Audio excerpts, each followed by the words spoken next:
on the ward for 8, 9, 10 hours each day, and spend time like with the patients. And I used to watch staff sitting down watching TV, ignoring patients, Yeah. and I'd say, have you got any board games? And I'd like to sit and play with them. And they said, yeah, we have. They're in the cupboard. And I'd go, well, can we get them out? No, it's locked. Well, where's the key? Don't know. There was nothing for anyone to do. They just sit around. And, we used to laugh. There was an old man in there, and he'd go, here, watch this. And every now and then he'd throw a chair over just to get all the staff up off their Attention. backsides. Yeah. And then we'd all laugh, but that was it. They'd have to do something silly just to have something to do. Yeah, and the response was laughing about it, basically. Yeah, they just do something to annoy somebody like a little child would, because they were so bored.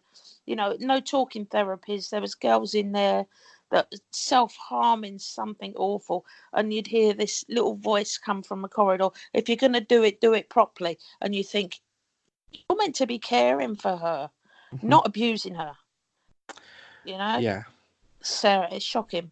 But I mean, the whole idea, from the beginning, like when people tell you as a mother that you shouldn't go and see him for the first week, I think you said.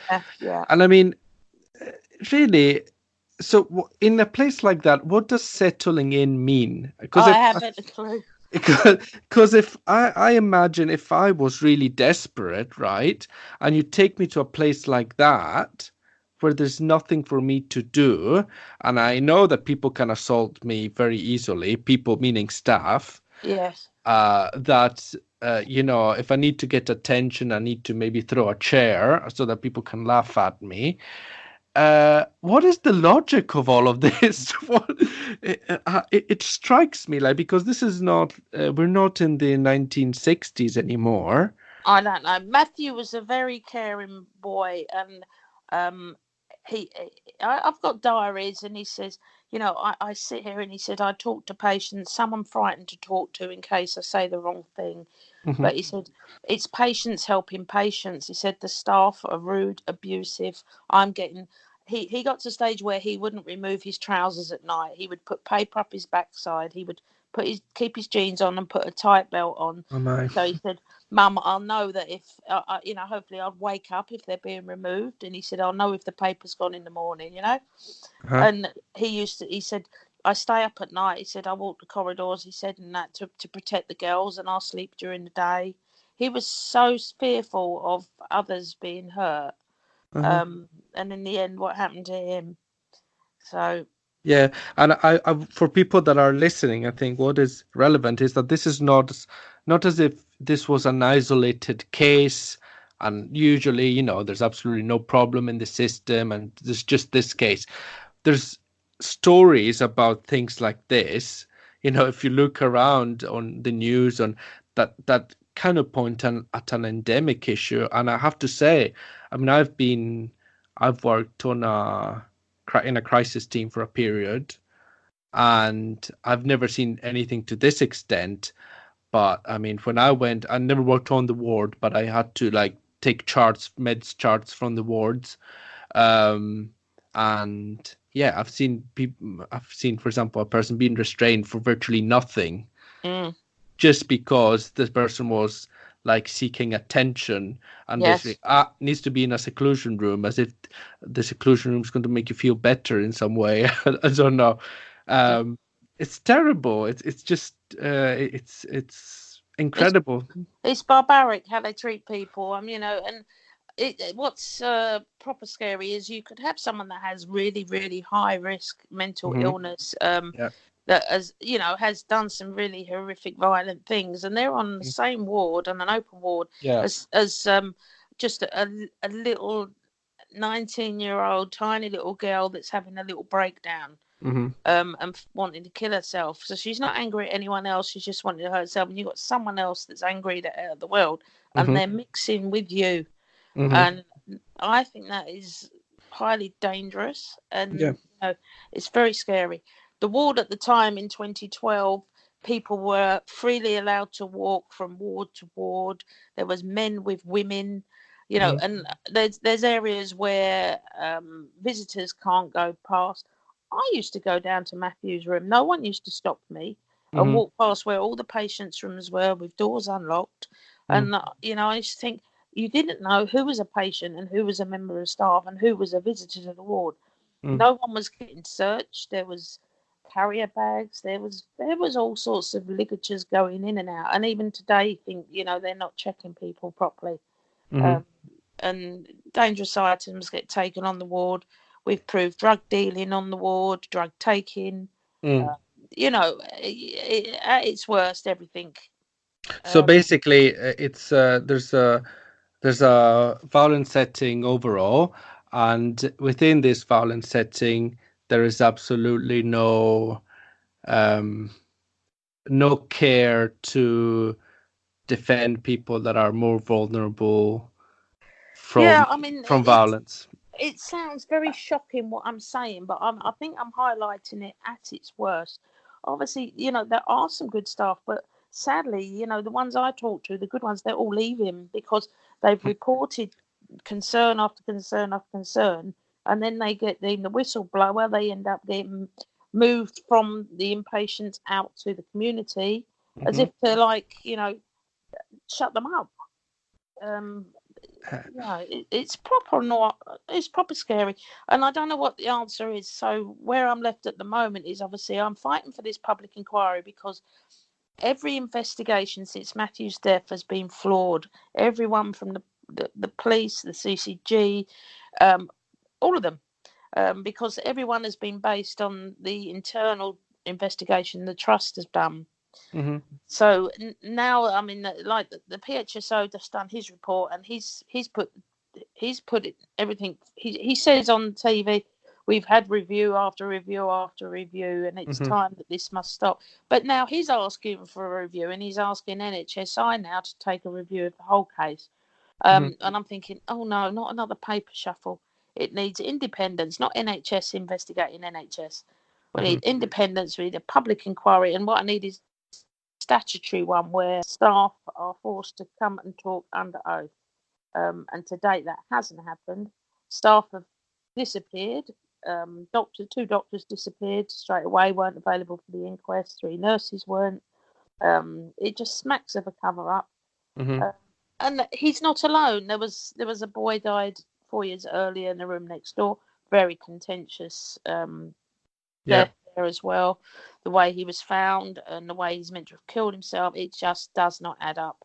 And then I proved another 5 on top of that, which then led to 25 across the trust. It's been investigated regarding safety issues now for 2.5 years, and then the police just closed it down.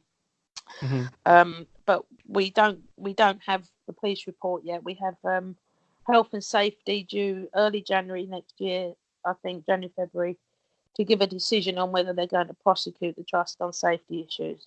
And then we roll on from there. And I just think it's been 7 years now. They need to get things sorted now. People are still dying. Yeah. So. And in not just in one trust, I think. No, across the country. Yeah. But I mean, so how was the path? So when they did this internal investigation, like if you had taken no action, which you bravely did, kind of in campaigning to get better answers, what did they leave you with? Like, what was their response? Oh, we don't know if he killed himself. Who knows? Was that? Well, we went through a jury inquest, 12 people in the jury with the coroner's court, and the verdict at the end of that was they had to leave his death as an open narrative. And they said that Matthew was failed over a long period of time, multiple failings over a long period of time leading to his death, failure to follow policy, blah, blah, blah. Well, this is the thing. The wording was over a long period of time. They only ever investigated the last 7 days of that boy's care. So nobody has looked back further to see, hold on, what actually led him to actually coming into mental health services in the first place? And that was at 19, dead by 20. So it was a very short period, but they've not looked at it. When before he was in the ward, was he under mental health services at all? Or was he, like we said, he was maybe suffering from a bit of depression, but... Round about, I think, July 11 was his first contact with the doctors to say, he's not sleeping well, blah, blah, blah, blah, blah. And then he had it. Oh, no, that was when he had his mission. Sorry, July 11. So it was probably about 4 or 5 months after that, before the first admission. And then he got admitted. And you think it was a very, So sorry, the admission, the first admission, was the first contact with mental health services? Yes. Yeah. About 4 months before that admission. And by the time he'd finished, he'd had PTSD through having that admission. He'd never self-harmed, but he had seen some horrific things. And even those first couple of days, getting that girl down from hanging herself, he said to me, "Mum, I've never seen someone with black eyes." And he used to have flashbacks. They offered no counselling, no help for that, and that poor kid was damaged. Yeah. And what did they do? They moved him to another ward. They discharged that young lady. Sorry, I missed this sentence. Can you repeat it again? I said, after that incident, they moved Matthew to a different unit, and they discharged the young girl that had tried to hang herself, because they daren't have another inpatient there. But she ended up a few weeks later back on the same ward with Matthew in a different place, and they grew quite close, which was nice. But that's half the trouble. People go onto these wards and come out worse. Oh, of course, yeah. But you see, the problem is when they come out worse, because then what can happen is you can die on the ward, as we've seen. Yes. You can die immediately after the ward, because, and what they'll say is, if you die after the ward, is, it's because they weren't on the ward. Because they should have stayed more on the ward. So if you get a few more months of that, you're going to surely feel better and want to live. I can tell you, if I was with these descriptions, which I have perfectly, let's say, I have no reason to doubt at all, the atmosphere that there is on a ward, if you put me for 6 months on a ward, I wouldn't be better off than now. I mean, I would feel worse. Yes. So imagine if you go in already, if for your own reasons you feel suicidal. Yes. Or if you feel, even if you're having like any problem, how are you going to get better in an environment like that? I don't know. How? I'll tell you one thing I did notice was the inadequacy. You've got the Care Quality Commission that meant to go in and inspect and check these places are safe. Yeah. I phoned them after Matthew's death and I said,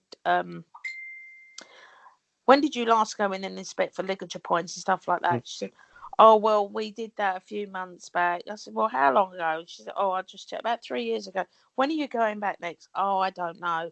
I said, "Well, take this complaint down." So she took my complaint down. I said, "So when were you going?" She said, "I don't know." She said, we might not.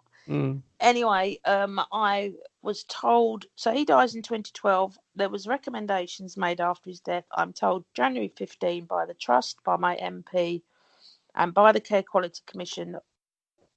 Recommendations made after Matthew's death have been put in place, and furniture changed, like doors, door hinges, that sort of thing. And then in February 2015, another man dies by the same means as my son.